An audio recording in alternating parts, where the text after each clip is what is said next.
Allora, rispetto a questo caso ci è stato comunicato verbalmente che la prima diagnosi che è stata fatta sul soggetto è quella di malaria.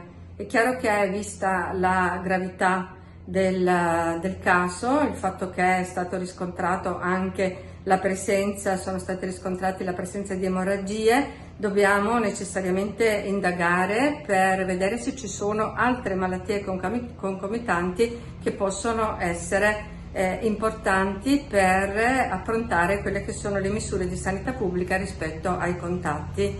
Quindi al momento aspettiamo, perché ci vuole qualche giorno prima di avere tutte le diagnosi. Nel frattempo, quanto abbiamo fatto, la segnalazione è stata naturalmente condivisa col Ministero della Salute, come prevede la norma, con l'Istituto e anche con lo Spallanzani, che è il nostro laboratorio di riferimento.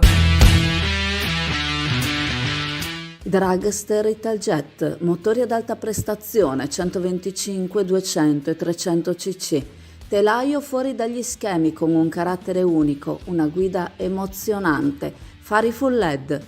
Un Urban Superbike di cui ti innamorerai. Vieni a vederlo da SD Auto, Chioggia, Viale Stazione 36.